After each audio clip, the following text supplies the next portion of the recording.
नमस्कार बंधू भगिनींनो,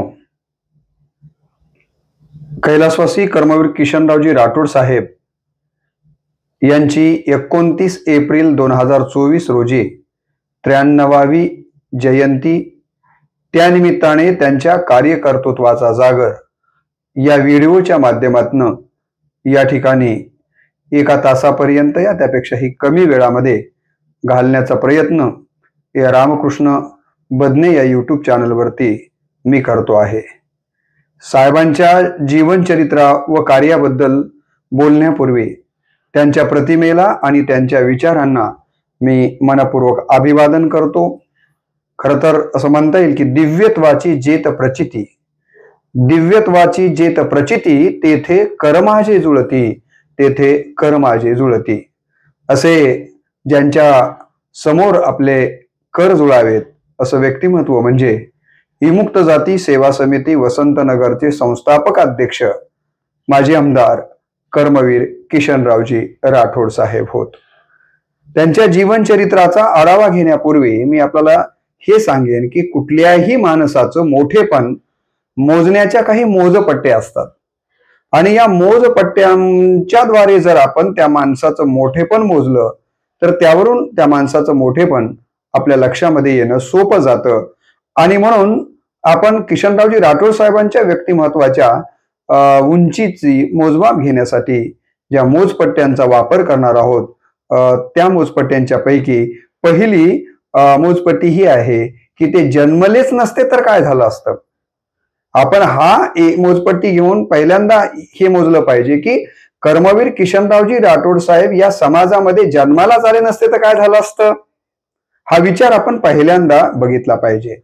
मी असं म्हणेन की ते जर जन्मलेच नसते तर आज ज्या मुखेड आणि लातूर जिल्ह्यामध्ये मिळून 20 ते 22 विमुक्त जाती सेवा समिती वसंतनगरच्या शैक्षणिक शाखा आहेत, या शाखा जन्माला आल्या नसत्या। आणि 20-22 शैक्षणिक शाखांच्या माध्यमातून माझ्यासारखे 500 कर्मचारी जे तिथं कार्यरत आहेत, ज्यांना खऱ्या अर्थानं त्यांच्या जीवन जगण्याची म्हणजे जीवनाचा उदरनिर्वाह करण्याची संधी या शैक्षणिक शाखांच्या माध्यमातून प्राप्त झाली। मला असं वाटतं की ती संधी निश्चितपणे प्राप्त होऊ शकली नसती। केवळ कर्मचाऱ्यांनाच संधी मिळाली असं नाही तर या विविध शैक्षणिक शाखांच्या माध्यमातून हजारो विद्यार्थी नव्हे आजपर्यंत लाखो विद्यार्थी शिकून बाहेर पडले आणि आज समाजातल्या विविध क्षेत्रातील महत्वाच्या पदावरती ते कार्यरत आहेत। नव्हे अत्यंत महत्वाचे काम या विद्यार्थ्यांच्याकडनं होत असताना आपल्याला पाहायला मिळतात, ज्यामध्ये आता जे आपल्याला माहित असतील की खदगावकर जे मूळ खदगावचे आहेत, हे खदगावकर देखील आज मुख्यमंत्र्यांच्याकडं कार्यरत आपल्याला दिसून येतात। हे खदगावकर बालाजी खदगावकर हे याच संस्थेच्या वसतिगृहामध्ये आणि याच कर्मवीर किशनरावजी राठोड साहेबांनी सुरू केलेल्या शैक्षणिक संस्थेमध्ये शिकून आज मुख्यमंत्र्यांच्या सोबत महत्वाचे सरकारी अधिकारी म्हणून कार्य करत असताना आपल्याला दिसून येतात। आज माझ्या ग्रामीण कला वाणिज्य व विज्ञान महाविद्यालयाचे विद्यमान प्राचार्य डॉक्टर हरिदास राठोड सर हे देखील याच वसतिगृहामध्ये आश्रमशाळेमध्ये इथल्या शिकून आज आमच्या शैक्षणिक संस्थेतल्या सर्वोच्च प्राचार्य पदावरती ते कार्यरत आहेत। ही एक मी तुम्हाला वानगी दाखल 2 उदाहरणं आपल्या समोर ठेवली। एवढंच नाही तर फाशी पारधी समाज ज्याला की गुन्हेगार जमात म्हणून त्याच्याकडे पाहिलं जात होतं, या समाजातला एक डॉक्टर अशिलाक शिंदे नावाचा एक विद्यार्थी याच शैक्षणिक संस्थेमध्ये आश्रमशाळेमध्ये शिकून आज वैद्यकीय अधीक्षक वैद्यकीय क्षेत्रामध्ये वैद्यकीय अधिकारी म्हणून मोठ्या पदावरती कार्यरत झालेले आहेत। फाशी पारधी समाजातला उपेक्षित समाजातला गुन्हेगार जमात समजल्या जाणाऱ्या जमातीतला मुलगा इतक्या मोठ्या पदावरती जाऊन पोहोचू शकतो, असे कितीतरी विद्यार्थी आहेत की जे आज मोठमोठ्या पदांच्या वरती काम करताना दिसतात। हे जर किशनरावजी राठोड साहेब जन्माला आले नसते तर हे घडलं असतं का? आणि म्हणून आपण लक्षात घेतलं पाहिजे की कर्मवीर किशनरावजी राठोड साहेबांचं काम हे खूप महत्वपूर्ण अशा प्रकारचं आहे। महाराष्ट्राच्या आश्रमशाळेमध्ये आपल्याला माहिती आहे की कित्येक वर्ष अत्यंत महत्वाची भूमिका पाळलेले सेवानिवृत्त मुख्याध्यापक स मस्कले सर, त्यांचं मोठं योगदान आहे आश्रमशाळा चळवळीला. तेही याच संस्थेतले विद्यार्थी असून त्यांचं देखील मला असं वाटतं की काम बघितल्याच्या नंतर आपल्या लक्षात येतं की या संस्थेनं किती आभाळा एवढी माणसं निर्माण करण्याचं काम केलेलं आहे. मी आपल्याला सांगितलं की या मराठवाड्यातली पहिली आश्रमशाळा जी निर्माण झाली ती याच वसंतनगरला निर्माण झाली. मराठवाड्यातली पहिली आश्रमशाळा हे मोठं काम त्यांनी केलेलं आपल्याला दिसून येतं. भारतातलं पहिलं भटक्या विमुक्तांसाठीचं विद्यानिकेतन, मी महाराष्ट्रातलं म्हणत नाहीये, भारतातलं भटक्या विमुक्तांसाठीचं पहिलं विद्यानिकेतन आश्रमशाळेमध्ये शिकणाऱ्या विद्यार्थ्यांना 5वीच्या नंतरचं दर्जेदार शिक्षण मिळावं इतर विद्यानिकेतनांसारखंच, परंतु केवळ आश्रमशाळेतल्या या भटक्या विमुक्तांच्या एनटी प्रवर्गातल्या मुलांनाही शिक्षण मिळावं यासाठी 12-14 वर्ष सतत पाठपुरावा करून देशातलं पहिलं एनटी साठीचं विद्यानिकेतन कमळेवाडीला सुरू करण्याचा पहिला मान जर कोणी प्राप्त केला असेल तर ते कर्मवीर किशनरावजी राठोड साहेब आणि गोविंदरावजी राठोड साहेबांनी केलेलं आहे. मग हे सगळं घडलं असतं का आज विद्यानिकेतन मध्ये 1996 पासून ही 640 मुलं मुली शिक्षण घेऊन म्हणजे महाराष्ट्रातल्या विविध भागातली मुलं इथे येऊन शिक्षण घेत आहेत आणि शिकून भारतातच नव्हे तर विदेशामध्ये अनेक मोठ्या पदांच्या वरती ते आज कार्य करताना दिसतात. किशनरावजी जर जन्माला आले नसते तर या मुलांना ही संधी प्राप्त झाली असती का, ही गोष्ट आपण या निमित्तानं लक्षात घेतली पाहिजे. हे शैक्षणिक क्षेत्रात त्या बाबतीत मी तुम्हाला सांगितलं.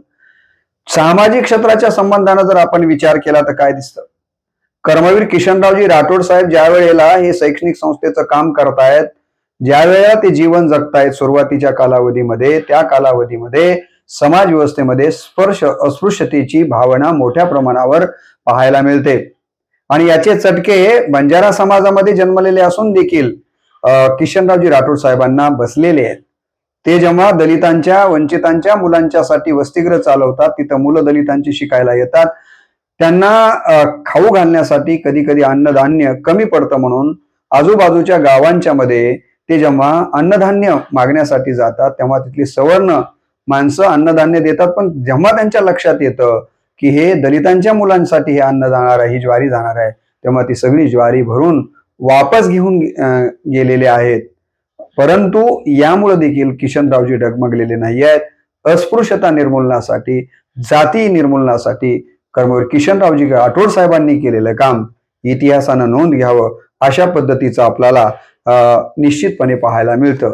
आज दलित समाजातली कितीतरी मुलं या संस्थेतनं शिकून मोठ्या पदावरती गेलेली आहेत.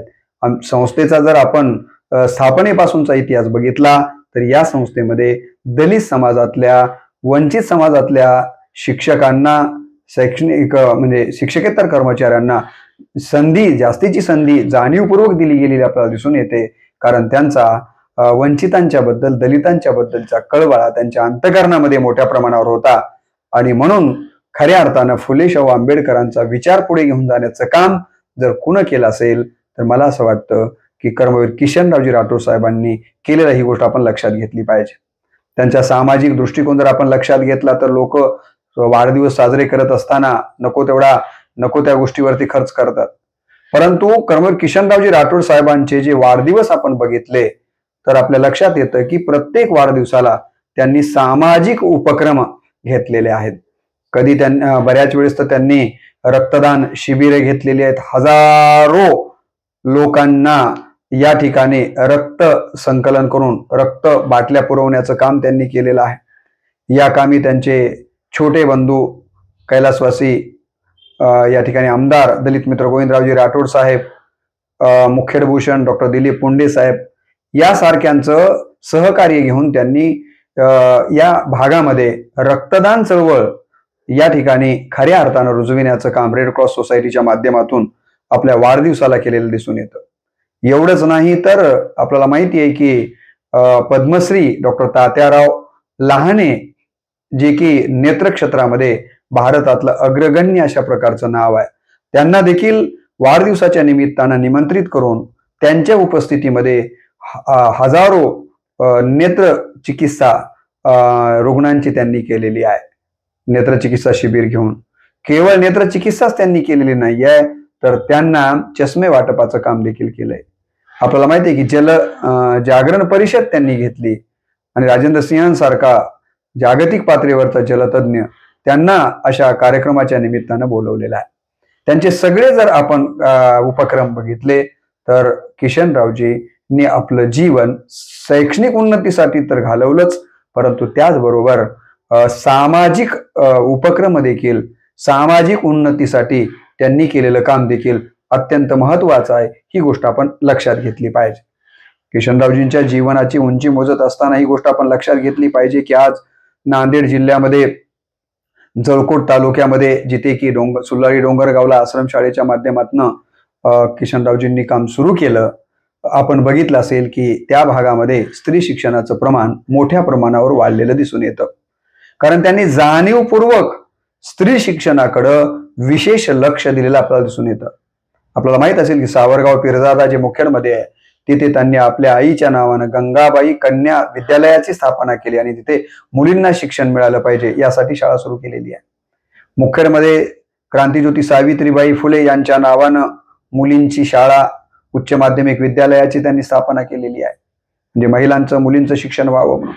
मुलींना शिक्षण घेत असताना वसतिगृहाची व्यवस्था असावी म्हणून प्रियदर्शिनी मुलींचे वसतिगृह वसंतनगर या ठिकाणी त्यांनी स्थापन केलेलं आहे. या माध्यमातून देखील स्त्री शिक्षणाला बळ देण्याचं काम त्यांनी केलेलं आपल्याला दिसून येतं.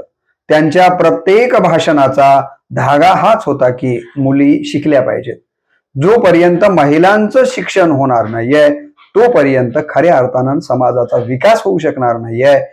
याच प्रकारचा विचार त्यांच्या प्रत्येक भाषणामध्ये, त्यांच्या प्रत्येक कृतीमध्ये आपल्याला पाहायला मिळतो.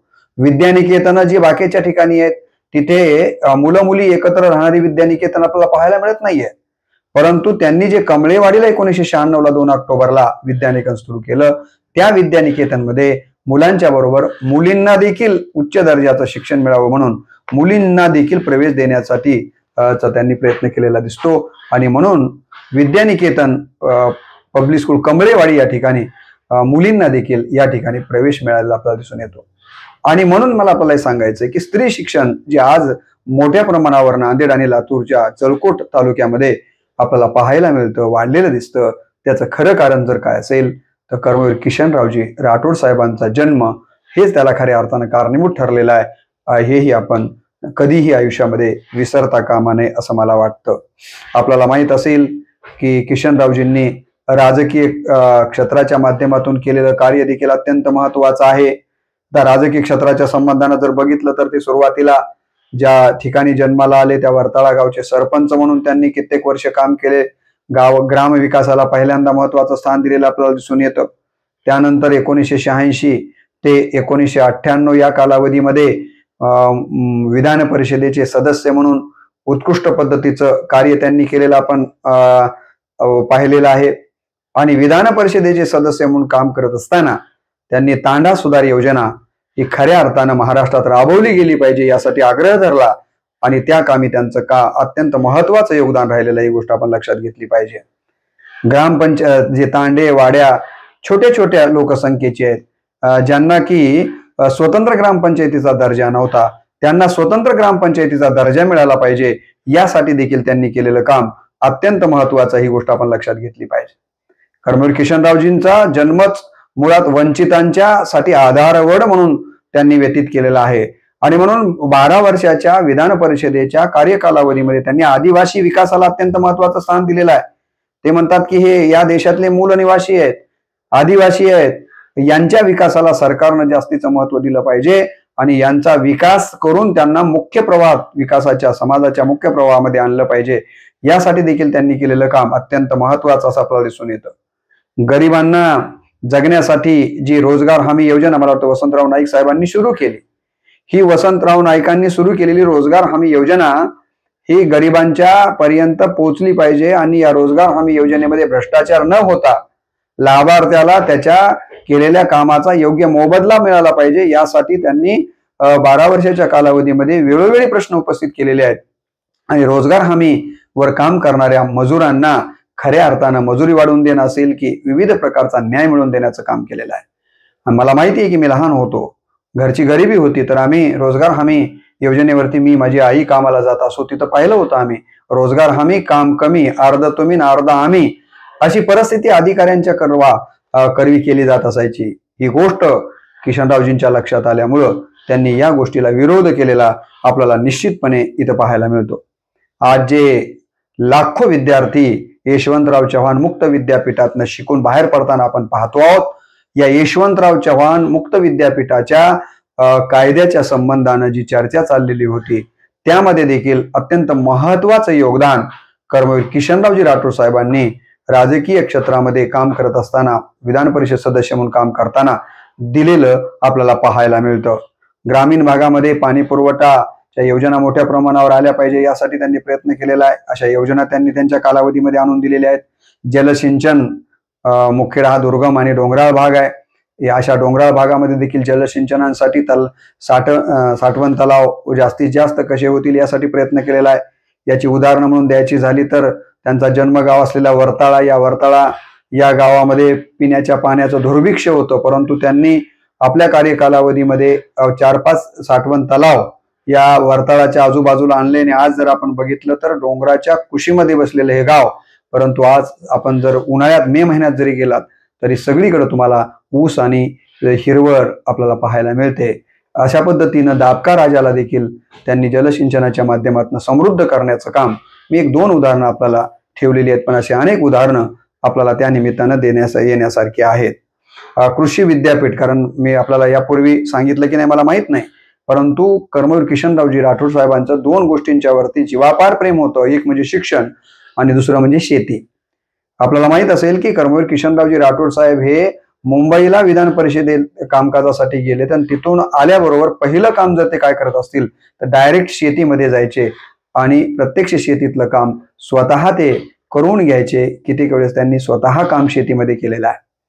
म्हणजे कृषी, शेती आणि शेतकरी हा त्यांचा जिव्हाळ्याचा विषय असल्यामुळं कृषी विद्यापीठाच्या संबंधानं जी चर्चा विधान परिषदेमध्ये होत चाललेली आहे त्यामध्ये देखील त्यांनी वेळोवेळी सहभाग नोंदवलाय आणि शेतकऱ्यांना न्याय मिळवून देण्याचं काम केलेलं आपल्याला या ठिकाणी पाहायला मिळतं.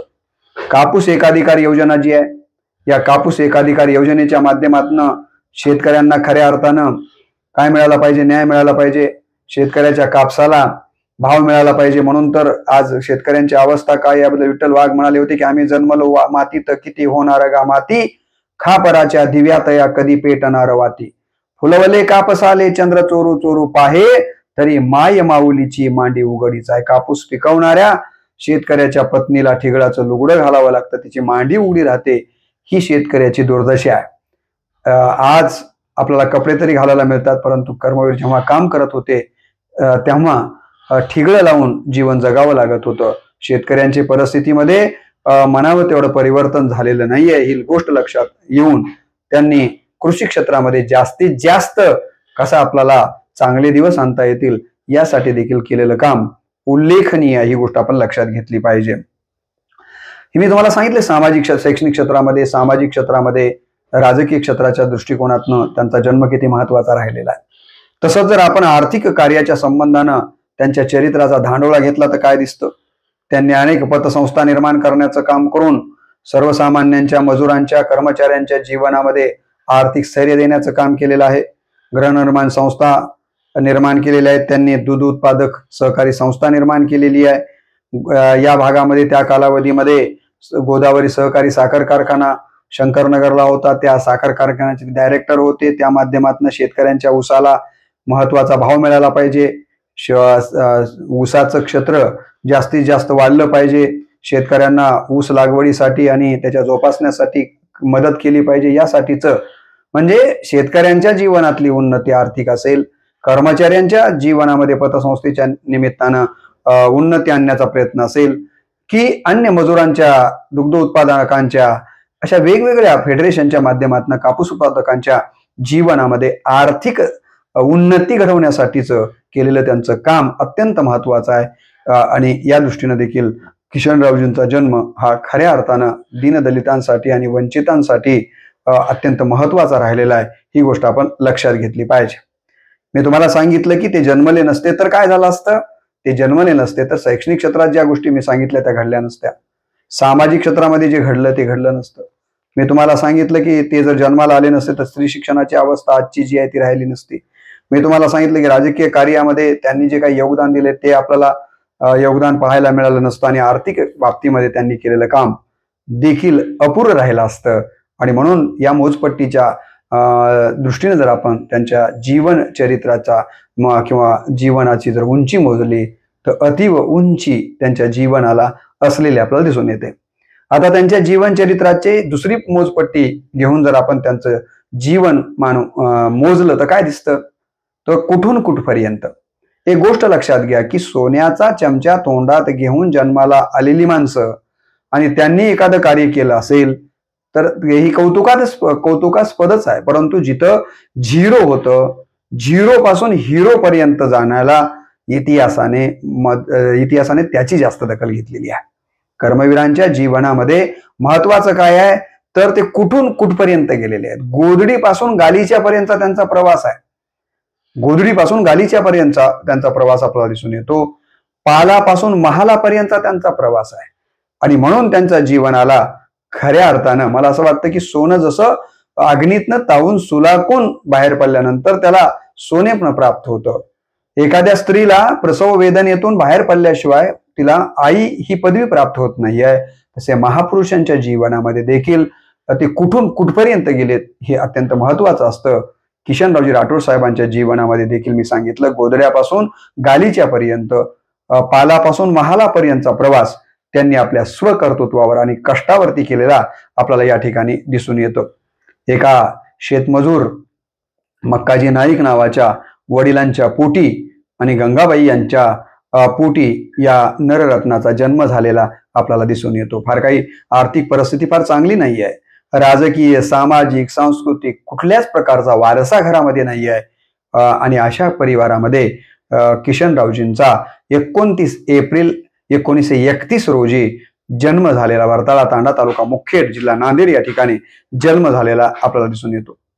झोपडीमध्ये राहणारं हे घराणं, सुगीला जावं लागत होतं जीवन जगत असताना ही परिस्थिती आहे.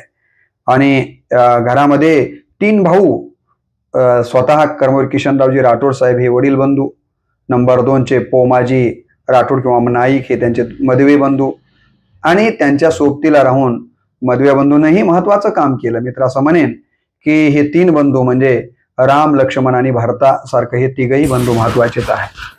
खरं तर भरताचं महत्व देखील रामायणामध्ये कमी महत्वाचं नाही आहे, कारण भरतानं देखील आपल्या मोठ्या बंधूनं जे काम सांगितलं ते आयुष्यभर केलेलं आहे.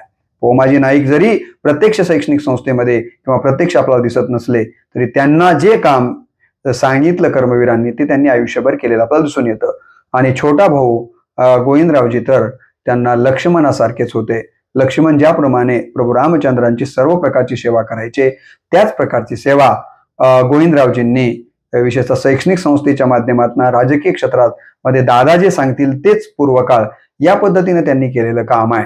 आणि म्हणून हे 3 बंधू खरोखरच दत्तात्रयाचे जे 3 मुख आपण सांगतो तसे हे मक्काजी नाईक यांचे हे 3 दत्तात्रयाचीच मूर्ती असल्यासारखे भाऊ आहेत. आणि एक बहीण म्हणजे रुपल्याबाई नावाची त्यांची एक बहीण. असा हा मक्काजी नाईक आणि गंगाबाईंचा परिवार. आणि या परिवाराला खऱ्या अर्थानं प्रकाशात आणण्याचं काम, या परिवाराला खऱ्या अर्थानं पुढे घेऊन जाण्याचं काम ज्येष्ठ म्हणून आणि जर कुणा केलं असेल तर ते कर्मवीर किशनरावजी राठोड साहेबांनी केलेलं आहे. घरची गरिबी असल्यामुळे त्यांना काही जास्त शिकता आलं नाहीये. 7वी पर्यंत शिक्षण त्यांनी घेतलेलं आहे. पुढे ते शाळा मास्तर म्हणून त्यांना काम करावं लागलेलं आहे वर्ताळा या ठिकाणी.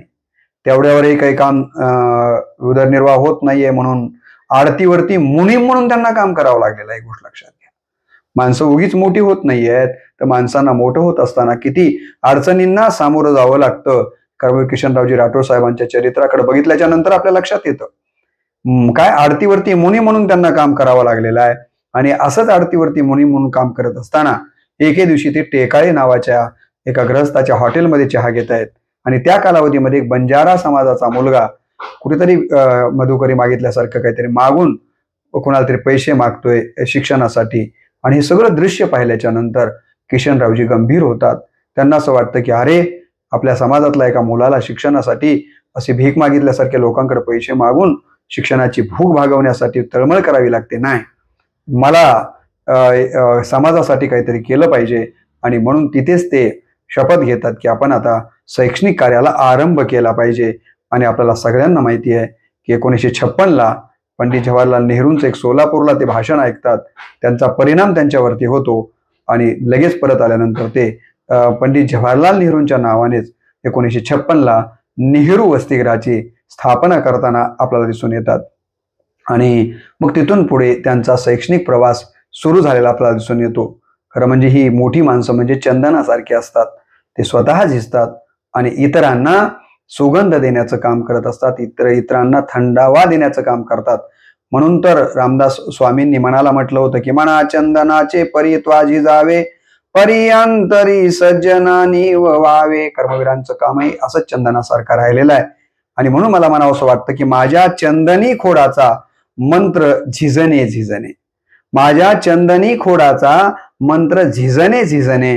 या प्रकारे त्यांनी या चंदनाच्या खोडासारखं आपलं सगळं शरीर वंचितांच्या हे की नाही दलितांच्या जीवनामध्ये ज्ञानसूर्य आणण्यासाठी झिजवलेलं आपल्याला दिसून येतं आणि शून्यातून विश्व निर्माण केलेलं आपल्याला दिसून येतं. तर असं हे व्यक्तिमत्व. कुठल्याही व्यक्तिमत्वाची उंची मोजत असताना त्या व्यक्तिमत्वातल्या काही गुणवैशिष्ट्यांचा देखील आपल्याला विचार करावा लागतो. कर्मवीर किशनरावजी राठोड साहेबांच्या या ठिकाणी जयंतीच्या निमित्तानं त्यांच्या काही गुणवैशिष्ट्यांच्या वरती मी या ठिकाणी प्रकाश टाकण्याचा प्रयत्न करणार आहे. कर्मवीर किशनरावजी राठोड साहेबांच्या चरित्रातला पहिला महत्वाचं गुणवैशिष्ट्य मला दिसतं ते म्हणजे गुणग्राहकता. किशनरावजी राठोड साहेबांच्याकडे काय होतं तर गुणग्राहकता म्हणजे काय, सद्गुणी माणसांना त्याच्यातले सद्गुण हेरायचे, गुणी माणसं हेरायचे आणि त्यांच्याशी मैत्री करायचे, त्यांच्याशी जवळीक करायची आणि या पद्धतीनं जे काही समाजाच्या उन्नतीसाठी या सद्गुणी माणसांच्या सद्गुणांचा फायदा घेऊन समाज उन्नती करायची असं काम त्यांनी नेहमीच केलेलं आपल्याला दिसून येतं. आणि हे करण्यासाठी सद्गुणी माणसं शोधायची असेल तर पहिल्यांदा आपल्यामध्ये सद्गुण असावा लागतो. मी सद्गुणी नसेल तर मला दुसरे सद्गुणी कसे दिसतील. तुम्हाला माहिती आहे की दुर्योधनाला पाठवलं होतं भगवान श्रीकृष्णांनी की एखादा सज्जन घेऊन ये म्हणून. दुर्योधनाला सगळे दुर्जनच दिसले कारण स्वतः तो दुर्जन होता, त्याला सज्जन दिसलेच नाहीयेत. धर्मराजाला सांगितलं होतं तर धर्मराज म्हणाले की अहो दुर्जन तर कोणीच नाहीये, सगळे सज्जनच आहेत. म्हणजे धर्मराजाला सगळे सज्जन दिसतात आणि दुर्योधनाला सगळे दुर्जन दिसतात. तसंच माणसाच्या अंतःकरणामध्ये काय आहे तसं जग दिसतं. स्वतः गुणी होते कर्मवीर किशनरावजी राठोड साहेब आणि म्हणून त्यांनी गुणी माणसं पटकन हेरायची. जसं की छत्रपती शिवरायांनी मावळे हेरताना त्यांच्यातला गुण हेरला आणि त्या मावळेला त्या प्रकारचं काम दिलेलं आपल्याला दिसून येतं. तसंच तुम्ही बघा किशनरावजी राठोड साहेबांचं जीवन जर बघितलं तर आपल्या लक्षात येतं की या स्वामी रामानंद तीर्थ मराठवाडा विद्यापीठाचे पहिले कुलगुरू प्राचार्य डॉक्टर जनार्दन वाघमारे सर यांच्यातले गुण ते हेरतात. त्यांच्याशी मैत्री करून त्यांना देखील संस्थेचे डायरेक्टर म्हणून त्यांनी घेतलेलं आपल्याला दिसून येतं. याच मातीमध्ये जन्माला आलेले महाराष्ट्राचे थोर विचारवंत विचारशलाकाचे संपादक डॉक्टर नागोराव गुंबार सर यांच्यातली गुणग्राहकता त्यांच्या लक्षात येते. त्यांच्याशी ती मैत्री करतात आणि त्यांचा देखील आपल्या शैक्षणिक संस्थेच्या विकासासाठी फायदा करून घेण्यासाठी ग्रामीण महाविद्यालय वसंतनगरची स्थापना झाल्यानंतर 1992ला त्यांनी पहिले प्राचार्य म्हणून ते या ठिकाणी त्यांना घेऊन येताना आपल्याला दिसून येतात.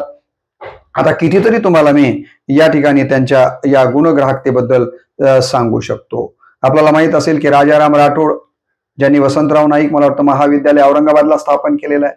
या गुणी माणसाशी देखील ते मैत्री करतात, त्यांच्या देखील ज्ञानाचा फायदा करून घेताना आपल्याला दिसून येतात. लक्ष्मीकांत तांबोळी नावाचा साहित्यिक त्यांच्याशी त्यांची असलेली मैत्री आपल्याला माहिती असेल.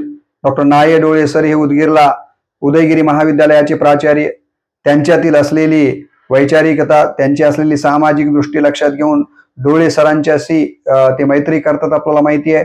एवढंच नाही तर डोळे सरांसारखा कृतिशील समाज सुधारक प्राचार्य त्यांच्या मनात भरतो आणि 2 ऑक्टोबर 1996ला जेव्हा त्यांना राज्यातलं नव्हे देशातलं पहिलं पब्लिक स्कूल प्राप्त होतं तेव्हा त्या विद्यानिकेतनचा उद्घाटन समारंभ कुणाच्या हस्ते करायचा याबद्दल फार चर्चा न करता एका वाक्यात ते सांगतात की मला प्राचार्य डोळे सरांच्या हस्ते करायचं आहे.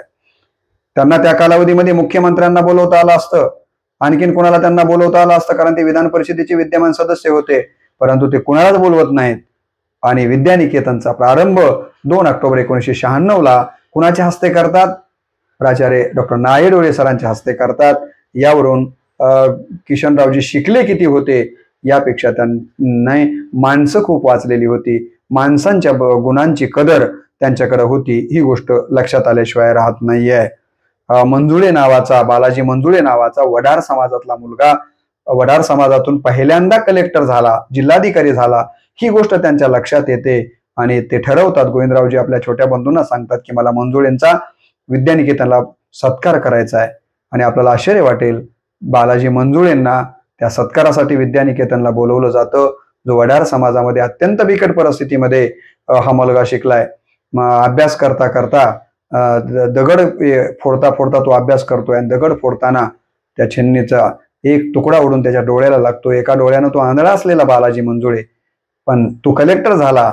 मला असं वाटतं की याचा इतका आनंद कर्मवीर आला, एवढा आनंद की त्यांचा सत्कार विद्यानिकेतनला घेऊन 42 कमानी ते मुखेड शहराच्या पासून ते विद्यानिकेतन पर्यंत लावतात. यावरून साहेबांनी गुणांच्या वरती किती प्रेम केलेलं होतं, ही गोष्ट मला असं वाटतं की आपण लक्षात घेण्यासारखी आहे. कर्मचाऱ्यांच्या वरती बघा की संग्राम मस्कले सरांसारखा गुणी विद्यार्थी त्यांच्या लक्षात येतो. ते त्याला शिक्षणासाठी मदत करतात, आपल्या घरी ठेवून घेतात, त्यांना पुढे आपल्या संस्थेमध्ये नोकरी देतात, त्याच्यानंतर मुख्याध्यापक करतात. आश्रमशाळे चळवळीमध्ये ते काम करताना त्यांना बळ देण्याचं काम करतात, संस्थेचे सदस्य म्हणून त्यांना संधी देतात. म्हणजे ही गुणग्राहकता मला असं वाटतं की किशनरावजी राठोड साहेबांच्याकडे आपल्याला पाहायला मिळते. आशिलाख शिंदेचं मी यापूर्वीच आपल्याला उदाहरण दिलेलं आहे की या आशिलाख शिंदेचं लग्न ठरतं आणि त्या दिवशीची तिथी एवढी मोठी आहे की साहेबांना 20-25 लग्नाच्या पत्रिका आलेल्या आहेत. मीही त्यांच्या सोबत आहे. तर ते म्हणतात की बदने, आपल्याला कुठल्याच लग्नाला जायचं नाही आहे, आपल्याला डॉक्टर आशिलाख शिंदेच्या लग्नाला जायचं आहे.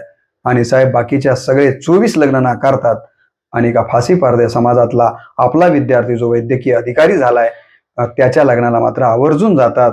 ही दृष्टी मला असं वाटतं की खरोखरच आपण चिंतन करावं, अशा प्रकारचे आपल्याला या ठिकाणी पाहायला मिळते. प्राचार्य शिवाजीराव भोसले सरांसारखा विचारवंत तो माळावर आला पाहिजे, माझ्या वसंतनगरला आला पाहिजे, त्याचं भाषण झालं पाहिजे आणि आपल्या विद्यार्थ्यांना त्यांच्याकडनं काही प्रेरणा मिळाली पाहिजे, म्हणून शिवाजीराव भोसले सरांची 2 व्याख्यानं ते या ठिकाणी ठेवताना आपल्याला दिसून येतात. गोविंदबाई श्रॉफ असतील, आह साळुंके सर असतील, नरेंद्र दाभोळकर असतील, गोपीनाथरावजी राजकीय क्षेत्रातले मुंडे साहेब असतील, विलासरावजी देशमुख साहेब असतील, या ठिकाणी आत्ता जे आमचे विद्यमान प्राचार्य डॉक्टर हरिदास राठोड सर, या माणसाला देखील हौगी स्वामीमध्ये ते उपप्राचार्य आहेत. त्यांना असं वाटतं की या विद्वान माणसाला, उपप्राचार्यांना आपण आपल्या महाविद्यालयाचा प्राचार्य का करू नये, आणि म्हणून ते त्यांना म्हणतात की हरिदास, तो आमच्या महाविद्यालयात प्राचार्य म्हणून ये, आणि आग्रह करून त्यांना ते प्राचार्य म्हणून महाविद्यालयामध्ये घेऊन येतात. प्राचार्य हरिदास फेरे सर, डॉक्टर शंकरानंद येडले सर हे मध्यंतरी संस्था सोडून दुसऱ्या महाविद्यालयामध्ये गेले, तर ते आयुष्यभर मला सतत म्हणायचे, बदने आपले 2 गुणी प्राध्यापक आपल्याला सोडून गेले बघा, फेरे आणि येडले. म्हणजे गुणी माणसांची आठवण ही आयुष्यभर ते कधीच विसरलेले आपल्याला दिसत नाही आहेत. प्राचार्य वंजे सरांना महात्मा फुले महाविद्यालयात होते, तिथून आपल्या महाविद्यालयात वसंतनगरला बोलवून प्राचार्य म्हणून त्यांचा सन्मान करण्याचं काम त्यांनी केलेलं आपल्याला दिसून येतं. त्यांना प्राचार्यपद वाढवून देऊन देखील सन्मान केलेला आहे. तोटरे सर ज्यांनी आयुष्यभर अण्णाभाऊ साठेमध्ये काम केलं, परंतु नंतर त्यांच्या लक्षात आलं की तोटरे गुरुजींचा सेवानिवृत्तीच्या नंतरचा काळ आपल्या संस्थेसाठी लाभदायक ठरणार आहे आणि त्यांनाही एका अर्थानं माणसात आले तर त्यांचं मन रमेल. हा गुणी माणूस, याच्या गुणाची आपण कदर केली पाहिजे, म्हणून ते वसंतनगरला राजर्षी शाहू अध्यापक विद्यालयाचे प्राचार्य म्हणून त्यांना बोलवतात आणि तोटरे सरांना देखील अत्यंत सन्मानाची वागणूक दिली गेलेली दिसून येते. माझ्यासारखा एक बीड जिल्ह्याच्या बाँड्रीवर असणारं माझं गाव, जवळपास इथून 80-90 किलोमीटरवरचं, परंतु म्हणजे माझा आणि या परिसराचा मुखेडचा तसा पूर्वीचा कुठलाच संबंध नाही आहे, परंतु ते मला विद्यानिकेतनचा भारतातल्या पहिल्या विद्यानिकेतनचा प्राचार्य करण्याचा सन्मान देतात. एवढं प्रेम करतात की परवा त्यांचा 90वं वर्ष वय असताना देखील माझ्या वडिलांच्या पुण्यस्मरण दिनाला आपली पत्नी कांताबाईंना म्हणतात, कांता, आपल्याला बदनेच्या वडिलांच्या कार्यक्रमाला जावंच लागतं काही असो, आणि कीर्तनात येऊन 3 तास ते कीर्तन ऐकत बसतात.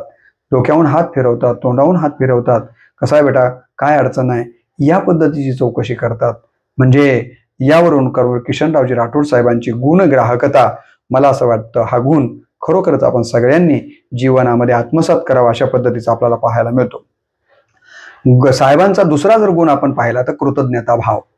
कर्मवीर किशनरावजी राठोड साहेबांचा मला भावलेला जो दुसरा गुण आहे तो म्हणजे कृतज्ञता भाव. कृतज्ञता भाव म्हणजे काय, ज्यांनी आपल्यावरती उपकार केला त्या उपकार करणाऱ्या माणसाबद्दलचं अंतःकरणामध्ये त्यांच्या सतत प्रेम असणं म्हणजे त्याला कृतज्ञता भाव असं म्हणतात. चैतन्य महाराजांनी एक उदाहरण दिलं होतं की सगळ्यात पापी माणूस कोण, तर ज्यानं आपल्यावर उपकार केला, उपकार करणाऱ्यांच्यावरती जो अपकार करतो तो सगळ्यात पापी आहे. धर्मराजाचं उदाहरण त्यांनी एका प्रवचनामध्ये दिलं होतं. ते असं म्हणाले की धर्मराज आयुष्यामध्ये कधीच खोटं बोलले नाहीत, पण एकदा खोटं बोलले. कधी बोलले आपल्याला सगळ्यांना माहिती आहे. अश्वत्थामा हतो नरो वा कुंजरो.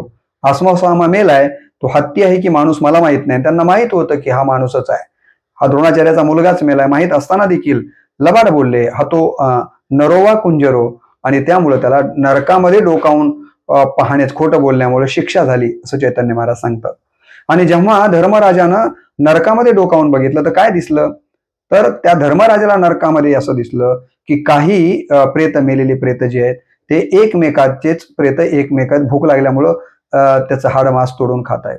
एक प्रेत असं दिसलं की त्या प्रेताचा जे काही लचके काही हिंस्र पशु तोडतायत असं दिसलं. आणि एक प्रेत माता असं होतं की त्याला इतकी भूक लागलेली होती, त्याचं प्रेत दुसरे कुणी खात नव्हते, हिंस्र पशुही खात नव्हते, तर तो त्याचं प्रेत स्वतःच खात होता. धर्मराजांनी तिथं यमराजाला विचारलं, अरे म्हणाले एक दृश्य असं आहे की त्या दृश्यामध्ये एक माणूस दुसऱ्या माणसाचं प्रेत खातोय, दुसरं दृश्य असं आहे की काही हिंस्र पशु त्या मेलेल्या माणसाचं प्रेत खातोय, पण हा तिसरा एक दिसतोय की जो स्वतःच मांस स्वतःच खातोय, असं का?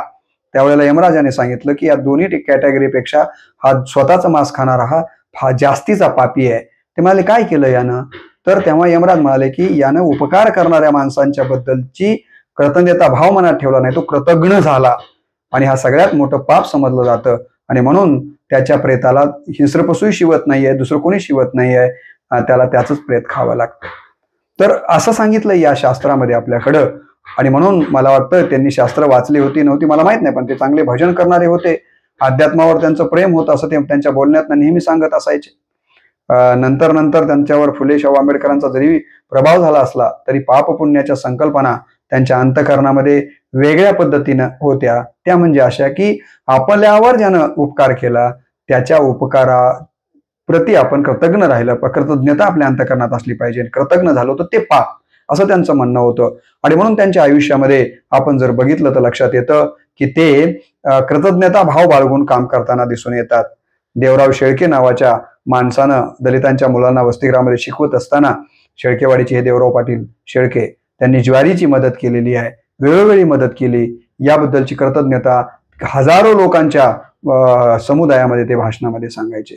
केवळ नुसतं बोलके सुधारक नाही आहेत किशनरावजी, तर एवढं बोलून त्यांना सोडून दिलेलं नाही आहे. तर देवरावजींना त्यांच्या उपकाराची परतफेड म्हणून संस्थेमध्ये नोकरीला लावलं. एवढंच नाही तर त्यांचा पुढे मुलगा जो आहे त्या मुलाला देखील नोकरीला घेतलेलं आपल्याला दिसून येतं. प्रत्येक बाबतीमध्ये त्यांच्याकडे कृतज्ञता आपल्याला दिसून येते. आमच्याकडं मी प्राचार्य होतो महाविद्यालयामध्ये 2007 ते 12 ग्रामीण महाविद्यालयाला, सिनियर महाविद्यालयाला, आणि माझ्यानंतर प्राचार्य म्हणून डॉक्टर देवीदास केंद्रे सर आले. त्यावेळेला त्यांची योग्यता होतीच, त्याबद्दल काही दुमत नाही आहे, पण त्यावेळेला बोलताना म्हणाले, बदने आपल्याला केंद्रेला प्राचार्य केलं पाहिजे, कारण केंद्रेच्या परिवाराची माझ्या परिवारावर चे फार जुने संबंध आहेत आणि त्यांनी बऱ्याच वेळेला माझ्या परिवाराला मदत केलेली आहे. म्हणजे ही जी कृतज्ञता भाव डोळ्यात समोर ठेवून त्यांना प्राचार्य म्हणून संधी देण्याचं काम केलं, यामध्ये देखील त्यांचा कृतज्ञता भाव आपल्याला निश्चितपणे पाहायला मिळतो. मला असं वाटतं की वाघमारे सरांचे आणि त्यांचे अत्यंत जवळचे संबंध होते. जेव्हा जेव्हा वाघमारे सरांच्या घरी कुठला प्रसंग सुखद दुःखद असो, ते जाऊन एकदा वाघमारे सरांचा पाय फ्रॅक्चर झाल्यास त्यांना समजलं, लगेच म्हणाले, बदने आपल्याला गेलं पाहिजे, वाघमारे साहेबाला भेटलं पाहिजे, त्यांचा पाय फ्रॅक्चर झालेला आहे. आणि इतकं वय झालेलं असताना ते लातूरला जातात, वाघमारे साहेबांना जाऊन आस्थेनं विचारतात, कसं पडलात, काय झालं. तुम्ही बघा, कुंभार सरांचा मुलगा अचानक वारला, त्यावेळेला देखील हे दोघंही बंधू, नाही आपल्याला साहेबांच्या मुलाच्या अंत्यविधीला गेलं पाहिजे म्हणतात. आणि मुद्दाम मी सोबतच आहे त्या ठिकाणी आपल्याला दिसून येतात. त्यांच्याबद्दलची कृतज्ञता त्यांच्या अंतःकरणामध्ये आपल्याला नेहमीच दिसून येते. अलीकडचा काळ गरज सर्व वैद्य मरोचा हा काळ आहे, परंतु या काळामध्ये देखील कर्मवीरांनी जे आयुष्य जगलेत त्या आयुष्यामध्ये कृतज्ञता भाव आपल्याला फार मोठ्या प्रमाणावर दिसून येतो. आमच्याकडं विद्यानिकेतनला सोनवणे मॅडम नावाच्या दौंड तालुक्यातल्या आहेत. त्यांच्या मुलीचं लग्न आहे हे समजतं. वय झालेलं आहे. दौंडपर्यंत जाणं कठीण असताना देखील नाही, माझ्याकडे ही बायलेक इतके वर्ष काम करते आणि तिच्या बायलेकीचं लग्न असेल तर मला गेलं पाहिजे. ते दौंडला आपल्या कर्मचाऱ्याच्या मुलीच्या लग्नासाठी आपल्याला माहिती आहे की तिथपर्यंत प्रवास करून जातात. आमच्याकडे उपप्राचार्य थोरवे सर, त्यांचं गाव आष्टीकडा, तर तिथे देखील ते पहाटे 4ला उठून तिथल्या लग्नाला ते आवर्जून उपस्थित जातात त्यांच्या नातेवाईकाच्या. म्हणजे ही कृतज्ञता भाव जो आहे तो आपण लक्षात घेण्यासारखा आहे. माझ्या वडिलांच्या आणि आईची मी ग्रंथ तुला माझ्या गावी देवकरा या ठिकाणी ठेवलेली, साहेबांना पत्रिका दिली तर बदने मला आलं पाहिजे. आणि प्रत्येक माझ्या वडिलांचा पुण्यस्मरण दिन असो, माझ्या घरी माझ्या लेकींचे लग्न असो, माझी वास्तुशांती असो, कुठल्याही कार्यक्रमाला मला आठवत नाही की मी सांगितलंय आणि साहेब आलेले नाहीयेत. तर हा जो कृतज्ञता भाव आहे, माझ्याबद्दल तर कृतज्ञता भाव बाळगण्याचं, आमच्या कर्मचाऱ्यांच्या बद्दल कृतज्ञता भाव बाळगण्याचं काही कारण नाही, पण ते म्हणायचे की नाही की गोविंदरावजी राठोड साहेब सुद्धा म्हणायचे की अहो तुम्ही आहेत म्हणून आम्ही आहेत. खरं तर 4 वाजेपर्यंत तुमचा मी सचिव आहे, तुमचा मी अध्यक्ष आहे, त्यानंतर तुम्ही आणि आम्ही एका परिवारातले आहोत. ही कृतज्ञता भावना मला असं वाटतं की त्यांच्या जीवनामध्ये मोठ्या प्रमाणावर आपल्याला पाहायला मिळते. आणि म्हणून आपण बघितलं असेल की त्यांचा अमृत महोत्सव जो 2006ला अमृत महोत्सव समिती आणि आम्ही सर्व विमुक्त जाती सेवा समितीतल्या कर्मचाऱ्यांनी केल्या, अत्यंत अंतःकरणातून केला. आपल्याला सगळ्यांना मायबोली मराठी संमेलन किती मोठं घेतलं. विठ्ठल वाघांपासून महाराष्ट्रातली खूप मोठे साहित्यिक त्या ठिकाणी आलेले होते. शिक्षणावरती किती मोठ्या चर्चा घडून आणलेल्या आपल्याला दिसून येतात. पालक मेळावे घेतलेले आहेत. तर या पद्धतीनं आम्ही त्यांच्यासाठी जे जे काही केलं तर त्याच्याबद्दल देखील ते नेहमी भाषणामध्ये म्हणायचे की तुम्ही हे कार्यक्रम घेता म्हणून मला जगण्याचं बळ मिळतं, तुमचा मी आभारी आहे. हा कृतज्ञता भाव आपल्याला त्यांच्याकडे नेहमी पाहायला मिळतो. आपल्याला माहित असेल की त्यांच्या अमृत महोत्सवाचं वैशिष्ट्य हे की त्यांच्या अमृत महोत्सवाला तत्कालीन सांस्कृतिक मंत्री नामदार अशोकरावजी चव्हाण साहेब तिथे उपस्थित होते. एवढंच नाही तर त्यांच्या अमृत महोत्सवाला त्या काळातले 5 कुलगुरू उपस्थित होते. ठीक आहे, एखाद्या दिवस राजकीय एकमेकांचे वैचारिक म्हणा, राजकीय एकमेकांच्या जवळीक असल्यामुळे अशोकरावजी आले असतील, त्यात फार मोठं पण नाहीये. परंतु 5 कुलगुरू, शैक्षणिक क्षेत्रात काम करणारी माणसं 5ही त्या कार्यक्रमाला उपस्थित आहेत. आणि मला माझं भाग्य समजतो मी की त्यांच्यावरती एक विमुक्त नावाचा ग्रंथ आम्ही त्यावेळेला अमृत महोत्सवाच्या निमित्तानं काढला. मला असं वाटतं की महाराष्ट्रातला एक दर्जेदार ग्रंथ, कारण त्या ग्रंथाला मी संदर्भ ग्रंथ केलं आणि महाराष्ट्रातील तत्कालीन त्या क्षेत्रातले अत्यंत अभ्यासू विचारवंतांचे लेख त्यामध्ये आपण घेतलेले आहेत, त्याचं प्रकाशन त्या ठिकाणी केलं. तर एवढी मोठी मला असं वाटतं की त्यांचं अमृत महोत्सव आपण केलेला होता. वसंतनगर हे जे नाव आमच्या नगरीला आहे, जिचं सेवादास ग्रामीण हे काही शाखा चालतात, प्राथमिक आश्रमशाळा, तर हे वसंतनगर हे नाव देखील मला असं वाटतं की वसंतरावजी नाईक साहेबांच्या नावावरून दिलं गेलं. त्यांच्या प्रतीची कृतज्ञता व्यक्त करण्यासाठीच हे नाव दिलं गेलं आहे. यावरून लक्षात घ्या. फुलसिंग नाईक वसतिगृहाचं नाव आहे. या सगळ्या गोष्टी आपले आई वडील असतील, आपल्याला राजकीय ज्यांचा आशीर्वाद लाभला, शंकररावच्या प्रती ते नेहमी कृतज्ञता व्यक्त करायचे, वसंतराव नाईकांच्या बद्दल करायचे, सुधाकरराव नाईकांच्या बद्दल करायचे, नंतर गोपीनाथरावजींच्या बद्दल करायचे. विद्यानिकेतन दिलं म्हणून जोशी, जे की मनोहर जोशी, त्यांच्याबद्दलची कृतज्ञता त्यांनी व्यक्त केलेली आपल्याला दिसून येते आहे. एवढंच नाही तर आपले छोटे बंधू गोविंदरावजी, त्यांच्याबद्दल ते भरभरून बोलायचे की मी संस्था आणल्या तरी त्या संस्था उभ्या करण्याच्या, वाढवण्याचं काम माझ्या गोविंदनं केलेलं आहे आणि म्हणून गोविंदचं महत्त्व आणि त्याचं काम मी कधीच कमी लेखू शकत नाही आहे. आपल्या भावांच्या प्रती देखील त्यांच्या अंतःकरणामध्ये नेहमी आपला कृतज्ञता असलेली दिसून येते. तिसरा गुण मला कर्मवीर किशनरावजी राठोड साहेबांच्याकडे दिसतो, तो म्हणजे त्यागवृत्ती. अलीकडच्या कालावधीमध्ये आपण सर्वच क्षेत्रामध्ये प्रखरशानं भोगवरती वाढताना पाहतो आहोत, परंतु कर्मवीर किशनरावजी राठोड साहेबांचं जीवन चरित्रातलं आणखीन एक गुणवैशिष्ट्य म्हणजे त्यांच्याकडे होती त्यागवृत्ती. आणि ही त्यागवृत्ती आपल्याला पाहायला मिळते अनेक वेळेला. बघा ना, स्वतः आमदार 12 वर्ष होते, पण नंतर ते आमदारकी पासनं बाजूला जातात आणि आपल्या छोट्या भावाला गोविंदरावजी राठोड यांना राजकारणामध्ये पुढे आणण्याचं काम करतात, त्यांना बळ देण्याचं काम करतात. यासाठी देखील अंतःकरणातून त्यागाची भावना असावी लागते. ही भावना आपल्याला या ठिकाणी पाहायला मिळते. दुसरी गोष्ट जर आपण बघितली तर इतका मोठा वैभव ते उभे करतात, संस्थेच्या एवढ्या मोठ्या टोलेजंग इमारती करतात, विद्यार्थ्यांना राहण्यासाठी खूप चांगल्या चांगल्या सुविधा देतात, पण स्वतः आपल्याला माहित असेल की ते झोपडीमध्ये राहिलेले आहेत. आयुष्याची जवळपास 75% आयुष्य त्यांनी आपल्याला माहिती आहे की एका पत्र्याच्या खोलीमध्ये काढलेलं आहे. मला आठवतंय की मागच्या नॅकच्या वेळेला नॅकचे जे देशातले 3 सदस्य आलेले होते, तपासणी महाविद्यालयाची झाल्याच्या नंतर आमच्या अध्यक्ष साहेबांनी, किशनरावजी राठोड साहेब, ते त्यांच्या घरी कमळेवाडीला घेऊन आले आणि ते साधं सगळं पत्र्याचं घर बघून एका सदस्याच्या डोळ्यात पाणी उभं राहिलं की अरे, हा माणूस किती मोठा असून देखील एवढ्या पत्र्यामध्ये राहतो. आपल्या लक्षात घ्या ही गोष्ट. बोलणं सोपं आहे, परंतु या प्रकारचं जीवन जगणं फार कठीण आहे. परंतु त्यांनी या प्रकारचं जीवन जगलेलं, हा देखील त्याग आहे. सगळं असताना पत्र्याच्या घरामध्ये राहायचं, हा त्यागही आपण निश्चितपणे लक्षात घेण्यासारखा आहे. पैशाच्या बाबतीमध्ये देखील त्यांनी कधीही मोह बाळगलेला आपल्याला दिसत नाहीये. ते त्यांच्या जीवनातलं एक उदाहरण सांगायचे की शंकररावजी चव्हाण साहेब मुख्यमंत्री होते आणि एक माझा आणि त्यांचा फार जवळीक आहे हे एका उद्योगपतीला कळालं. तो माझ्याजवळ आला आणि म्हणाला की तुम्ही एक मला शिफारस पत्र द्या, म्हणजे शंकररावजी चव्हाण साहेब मला यासाठी परवानगी देतील. तेव्हा ते म्हणाले की तुला कशासाठी परवानगी पाहिजे? त्याला केमिकलची कुठली तरी परवानगी हवी होती आणि साहेबांच्या लक्षात आलं किशनरावजींच्या की हे केमिकल शेतकऱ्यांना नुकसानकारक आहे. तेव्हा ते म्हणाले की अरे, अशा बाबतीमध्ये मी काही परवानगी देत नाही. तेव्हा तो म्हणाला की सुटकेस करून पैसे घ्या, पण परवानगी द्या. ते म्हणाले मला पैसे लागत नाही आहेत आणि मग ते म्हणाले की मी चिडलो, शिव्या दिल्या आणि त्याला हाकलून दिलं.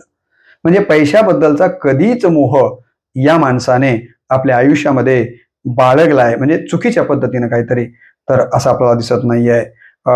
असे कितीतरी उदाहरणं त्यागाच्या संबंधानं त्यांचे आपल्याला देता येण्यासारखे आहेत. 14 जो गुण मला इथं दिसतो तो कृती आणि युक्तीमध्ये साम्य आहे. त्यांचं नेहमीची भाषणं जर आपण ऐकली तर लक्षात येतं की ते कृती आणि युक्तीमध्ये जर फरक जाणवला तर चिडायचे. ते म्हणायचे काय ही माणसं, बोलाचाच भात बोलाचीच कडी. आणि मग ते तुकाराम महाराजांची, संतांची त्यांना उद्धरणं पाठ होती. ते म्हणायचे बोले तैसा चाले त्याची वंदावी पाऊले. नाही तर काय लोक बोलतात एक, वागतात एक, करतात दुसरंच, बरोबर आहे की नाही?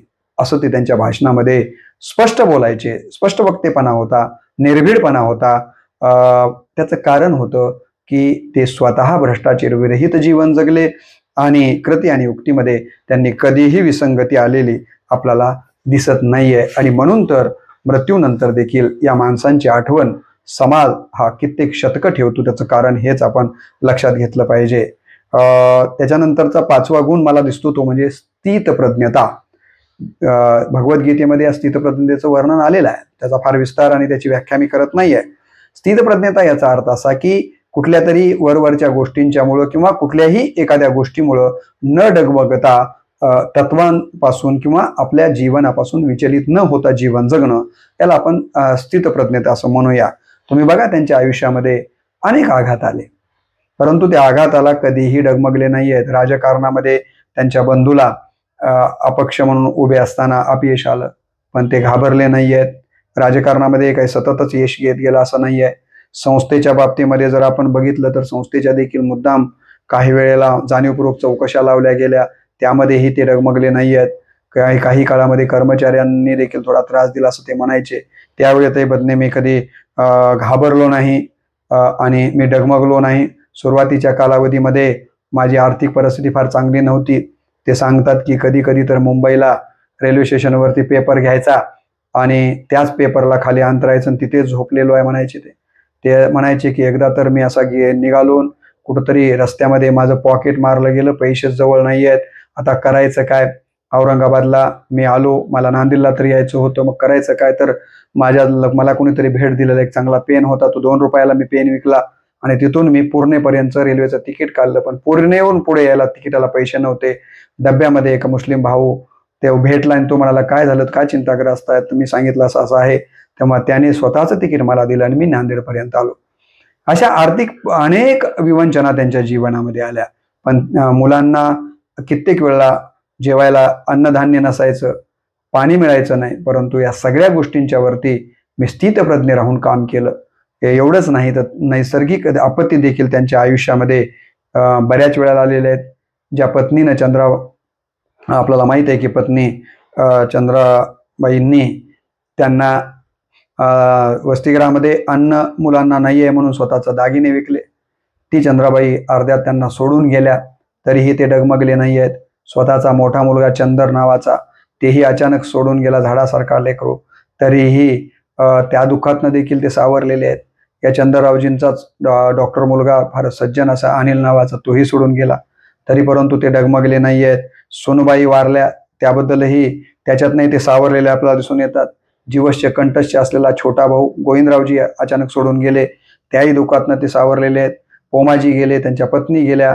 नंतर आपल्याला माहिती आहे की भगवान नावाचा छोटा मुलगा गेला, नातू देखील संदीप नावाचा गेलेला आहे. हे सगळी दुःख, किती दुःख, जसं की भीष्माचार्यांनी आपल्याला माहिती आहे महाभारतामध्ये हे सगळं सहन करत करत, आणि जसे भीष्माचार्याचं एक वैशिष्ट्य आपल्याला दिसतं कुठं, महाभारतामध्ये. मला असं वाटतं की हेही एका अर्थानं भीष्माचार्य होते. एवढ्या सगळ्या दुःखांच्या वरती ते मात करत जगत राहिले. जिजीविषा त्यांच्या अंतःकरणामध्ये मोठ्या प्रमाणावर होती. म्हणून हा स्थितप्रज्ञ भाव देखील मला खूप भावतो त्यांच्याकडचा, आणि हे गुणवैशिष्ट्य देखील खरं तर आपण आपल्या आयुष्यामध्ये उतरविलं पाहिजे असं मला वाटतं. ते नेहमी म्हणायचे की फार हाव करायची नाही आहे, चुकीच्या मार्गाने काही कमवायचं नाही आहे, गरिबी आली तर लाजू नये, श्रीमंती आली तर माजू नये, अशा प्रकारचं त्यांचं जगणं आपल्याला पाहायला मिळतं. म्हणून एक कवी जसं म्हणतो की चंद्र आणि सूर्य आले जरी हाती, चंद्र आणि सूर्य आले जरी हाती, पायाखालची माती सोडू नये. जणू काही या ओळी कर्मवीर किशनरावजी राठोड साहेबांसाठीच लिहिल्यात की काय असं वाटावं. अशाच पद्धतीचं जीवन ते जगत आलेलं आपल्याला दिसून येतात. आपल्याला पुढे हे दिसतं की माती आणि मातृभूमीवर या माणसानं आयुष्यभर जीवापाड प्रेम केलेलं आहे. आपली आई गंगाबाई यांच्यावरती त्यांचं जीवापाड प्रेम होतं. म्हणूनच त्यांनी आपल्या सावरगावच्या शाळेला गंगाबाई हे नाव दिलेलं आपल्याला दिसून येतं. त्यांच्या मोबाईल जेव्हा जेव्हा मी बघायचा तेव्हा त्यांच्या मोबाईलच्या स्क्रीनवरती आपल्या आईचाच फोटो त्यांनी ठेवलेला होता. ते म्हणायचे की मी कुठेही जरी गेलो तर जाताना आईचं दर्शन घेतल्याशिवाय आणि आल्याबरोबर आईचं दर्शन घेतल्याशिवाय मी कुठलंच काम करत नसायचो. म्हणजे असं आईवरती जीवापाड प्रेम करणारं हे व्यक्तिमत्व. एवढंच नाही तर मातृभूमीवर देखील त्यांचं जीवापाड प्रेम होतं, विशेषतः शेतीवरती त्यांचं जीवापाड प्रेम होतं. याच्याबद्दल मला असं वाटतं मी यापूर्वीच आपल्याशी बोललेलो आहे. पशुप्राण्यांच्यावरती देखील जीवापाड प्रेम करायचे, म्हणून त्यांच्याकडे जवळपास 100-150 गायी, वासरं, बैल आपल्याला असलेले दिसून येतात. म्हणून खऱ्या अर्थानं जे की तुकाराम महाराज म्हणाले, जे का रंजले गांजले त्यासी म्हणे जो आपुले, तोची साधू ओळखावा देव तेथेची जाणावा. या व्याख्यामध्ये बसण्यासारखं व्यक्तिमत्व म्हणजे किशनरावजी राठोड साहेब होते. ते जरी देवदेव प्रत्यक्ष करत नसले तरीही देव गुणी माणूस म्हणून त्यांच्याकडे आपल्याला पाहता येतं. देव न मानणारी माणसं देखील देव माणसं असू शकतात. तशातलाच देव न मानणारा देव माणूस म्हणजे मला असं वाटतं कर्मवीर किशनरावजी राठोड साहेब होते. अनुभव संपन्न अशा प्रकारचं जीवन ते जगलेले आपल्याला दिसून येतात. आणि हे करत असताना स्वतः वसतिगृहातल्या मुलांना दळून आणून कित्येक वेळा त्यांनी गाढवावर पीठ आणावं लागलं म्हणून सांगत असायचे. पेटवडं जाऊन दळणवळणाची व्यवस्था नव्हती तर सामान डोक्यावर आणल्याच्या घटना गोविंदरावांनी काय काय कष्ट घेतले ते नेहमी सांगत असायचे. मुलांना स्वतः वसतिगृहातल्या आंघोळ घालणे, त्या कालावधीमध्ये आजूबाजूला वाघांचा विहार होता म्हणे, तर त्या मुलांना स्वतः डोळ्यात तेल घालून राखण्याचं काम करत असलेलं त्यांनी सांगितलेलं आहे. तर असा हा खूप कर्तृत्वानं मोठं असणारं व्यक्तिमत्व, आणि त्यांच्या कार्याची दखल घेऊन स्वामी रामानंद तीर्थ मराठवाडा विद्यापीठानं त्यांना त्यांच्या जीवन कार्यावरती आमच्याकडे इतिहास विभाग प्रमुख प्राध्यापक डॉक्टर अशोक भवरे सर यांनी PhD केली. विद्यावाचस्पती ही पदवी त्यांना त्यांच्या कार्यावरती प्राप्त झालेली आपल्याला दिसून येते आहे. आणि म्हणून त्यांनी त्यांच्यावरती एक पुस्तक लिहिलं, कर्मवीर किशनरावजी राठोड व्यक्ती व कार्य. त्यापूर्वी मी संपादित केलेलं आमच्या संपादक मंडळाकडनं विमुक्त नावाचं हेही पुस्तक त्यांच्यावरती तयार झालेलं आपल्याला दिसून येतं.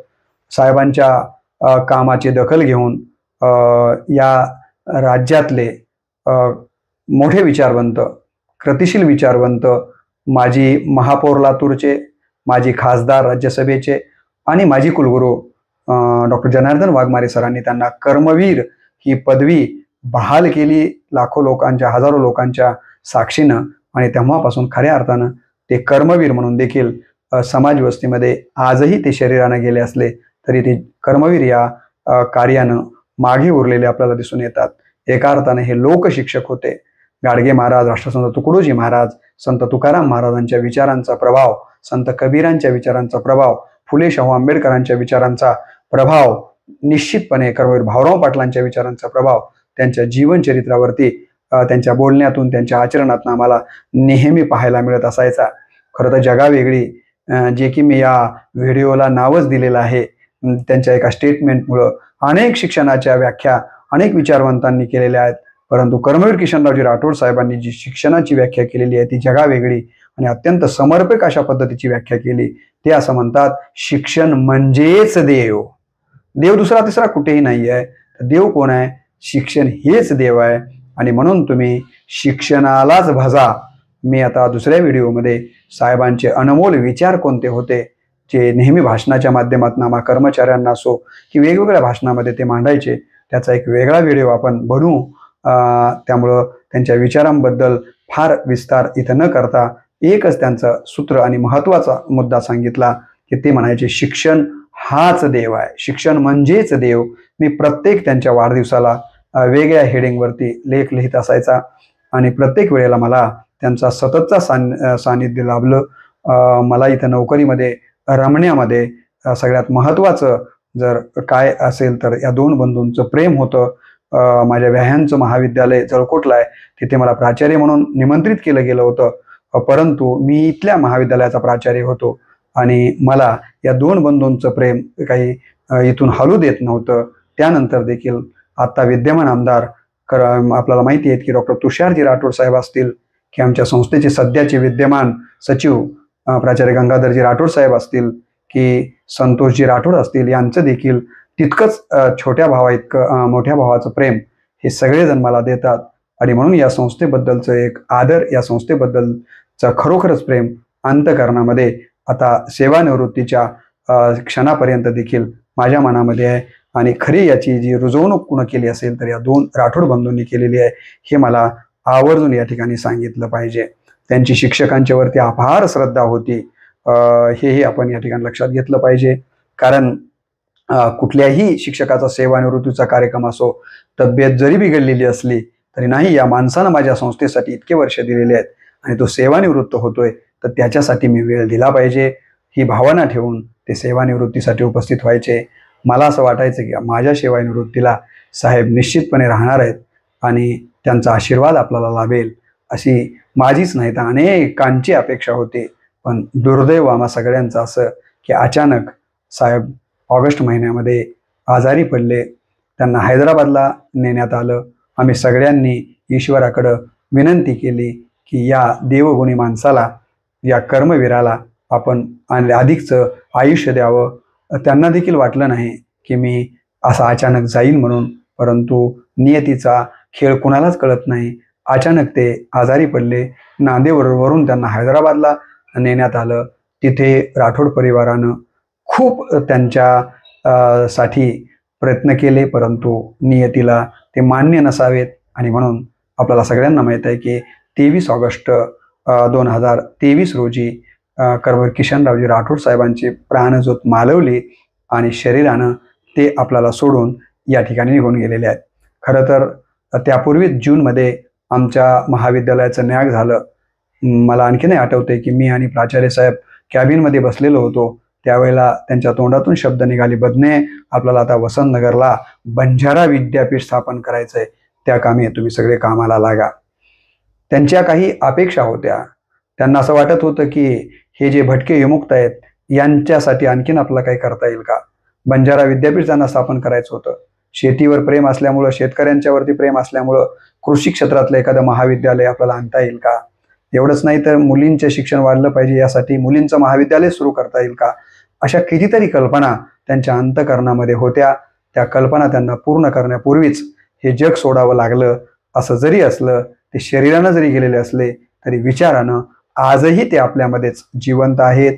त्यांनी ज्या ज्या अपेक्षा केलेल्या आहेत, मग त्या कर्मचाऱ्यांकडनं असतील, मग त्या संस्थेकडनं असतील, मग त्या समाजाकडनं असतील, त्या अपेक्षा पूर्ण करण्यासाठी तुम्ही आणि मी प्रामाणिक प्रयत्न करणं हीच खरी अर्थानं त्यांच्या जयंती दिनी त्यांना श्रद्धांजली अर्पण करणं आहे, त्यांना विनम्र अभिवादन करणं आहे.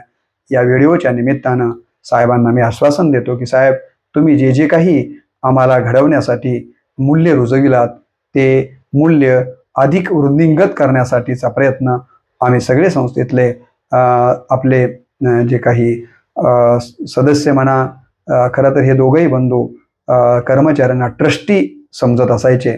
तर ट्रस्टी म्हणा की आपले नौकर म्हणा, आपल्याला जे समजायचे कुटुंबातले सदस्य म्हणा, आम्ही निश्चितपणे करण्याचा प्रयत्न करू. समाज देखील आपण जे काही आपलं आयुष्य वेचलंय ज्या मूल्यांसाठी, ज्या कार्यासाठी, ते मूल्य, ते कार्य पुढे घेऊन जाण्याचं प्रयत्न करील, अशा प्रकारचं आश्वासन या जयंती दिनी आपल्याला देतो. आणि पुनश्च एकदा आपल्या विचाराप्रती आणि आपल्या प्रतिमेप्रती विनम्र अभिवादन करून या ठिकाणी मी थांबतो. आणि आपल्या सगळ्यांना विनंती करतो की जयंतीच्या निमित्तानं कर्मवीर किशनरावजी राठोड साहेबांचा या विचारांचं आपण श्रवण करावं आणि हे विचार जास्तीत जास्त लोकांपर्यंत पोहोचवण्यासाठी हा व्हिडिओ शेअर करावा, एवढीच माफक अपेक्षा व्यक्त करून या व्हिडिओला याच ठिकाणी मी पूर्णविराम देतो. नमस्कार.